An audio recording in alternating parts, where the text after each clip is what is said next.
मोदी का विरोध क्यों? क्या मोदी कोई विदेशी है जो बाहर से आकर प्रधानमंत्री की कुर्सी पर जबरदस्ती बैठ गए हैं? क्या मोदी का चरित्र दागदार है? क्या मोदी ने कोई भ्रष्टाचार किया है? क्या मोदी अपनी तिजोरी भर रहे हैं नेहरू गांधी परिवार की तरह? क्या मोदी का कोई बेटा, भतीजा, भाई, भौजाई जिसको वो लाभ देने में लगे हैं? क्या मोदी की विश्वसनीयता संदेह के घेरे में है? क्या मोदी राष्ट्र विरोधी कार्य कर रहे हैं? क्या मोदी कामचोर हैं? स्वयं से ये सवाल करने पर हर बार आपका मन जवाब देगा नहीं। तो फिर मोदी से एलर्जी क्यों?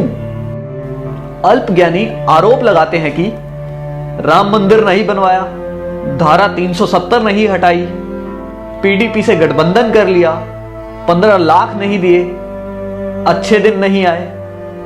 आप ही बताएं कि क्या आपको हर विषय में 100% नंबर मिलते थे? क्या आप पहली नौकरी लगते ही घर खरीद लेते थे? आपने 5वां फ्लोर पहले बनाया था या फिर मजबूत नींव? गाड़ी में 5वां गियर पहले आता है या पहला? उदाहरण और भी जोड़ सकते हैं। कोई नहीं बताता कि अगर मोदी नहीं तो और कौन? कौन बना सकता है स्थायी सरकार? कौन बनवा सकता है राम मंदिर? कौन हटवा सकता है धारा 370? कौन करवा सकता है किसानों की सुरक्षा? कौन कर सकता है भारत की रक्षा? ये एक साजिश है लुटेरों की, ताकि आप फंस जाएं और इनको लूटने को मिले। मई 2014 से आज तक सारे चोर चुहार, देशद्रोही, आतंकी टाइप के लोग पगलाए हुए हैं।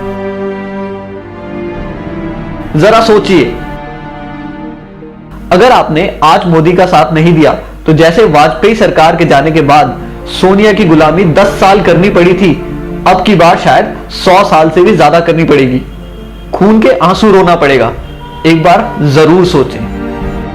हमने अपने देश की बागडोर मोदी जी जैसे एक ऐसे मजबूत और ताकतवर व्यक्ति के हाथ में दी है जो देश के 125 करोड़ हिंदुस्तानियों के भविष्य के बारे में 24 घंटे सोचते हैं और उनके भविष्य को संवारने के लिए निरंतर कार्य कर रहे हैं। मीडिया और लोगों का विरोध सुनकर भी वे देश के भविष्य के लिए कार्य करते चले जा रहे हैं। वो अपने लिए नहीं, हमारे भारत के स्वर्णिम भविष्य के लिए जी रहे हैं।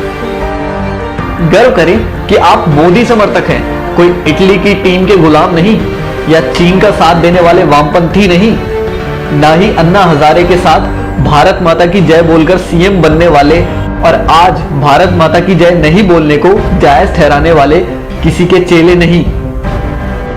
आप ही बताइए, जब देश का बंटवारा हुआ तब सरकार किसकी थी? जब पाक अधिकृत कश्मीर बना तब सरकार किसकी थी? जब मुंबई पर हमला हुआ तब सरकार किसकी थी? जब चाइना ने जमीन हड़पी तब सरकार किसकी थी?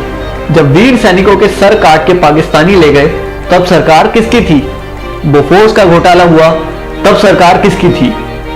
सैनिकों की वर्दी पर पैसा खा गए, वो सरकार किसकी थी? सरदारों का कत्लेआम किया, वो सरकार किसकी थी? शिमला का समझौता कर देश की बेशकीमती जमीन पाकिस्तान को दे दी गई, तब सरकार किसकी थी? आसाम में हिंदुओं का खून बहा, तब सरकार किसकी थी?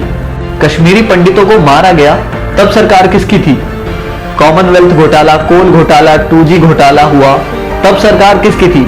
दूरदर्शन के मोनो से सत्यम शिवम सुंदरम हटाने वाली सरकार किसकी थी? भारतीय मुद्रा से सत्यमेव जयते हटाने वाली सरकार किसकी थी? वंदे मातरम का अपमान किया, वो सरकार किसकी थी? क्या आप जानते हैं इंदिरा गांधी के रास्ते में आने वाले लाल बहादुर शास्त्री की ताशकंद में रहस्यमय हालत में मौत हो गई।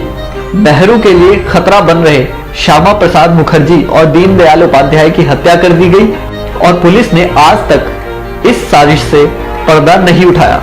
राजीव गांधी के लिए चुनौती बन रहे वीर बहादुर सिंह की पेरिस में मौत हो गई, जबकि उनको हृदय की कोई समस्या ही नहीं थी।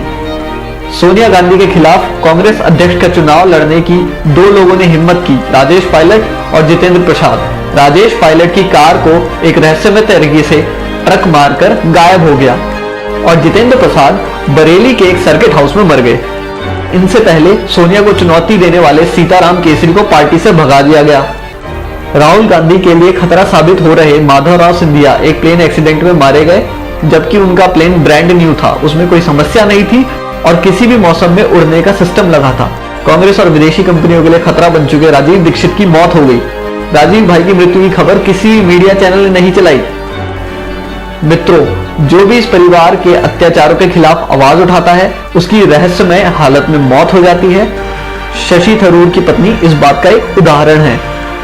संविधान की धारा 30A के तहत विद्यालयों में गीता रामायण पढ़ाना क्यों प्रतिबंधित है और मदरसों में कुरान और ईसाइयों को बाइबल पढ़ाने की छूट है? हिंदू मंदिरों और तीर्थ स्थानों के चढ़ावे पर 70% सरकार का हक, मस्जिदों और मजारों पर चढ़ावे का पूरा हक उन्हीं का, साथ ही सरकारी अनुदान। बाबा अमरनाथ और कैलाश पर्वत की यात्रा पर सरकार को टैक्स, लेकिन हज यात्रा पर सब्सिडी। इच्छा है तो इस मैसेज को आगे बढ़ाएं, वरना स्वयं को भारतीय कैसे कहेंगे। जय हिंद।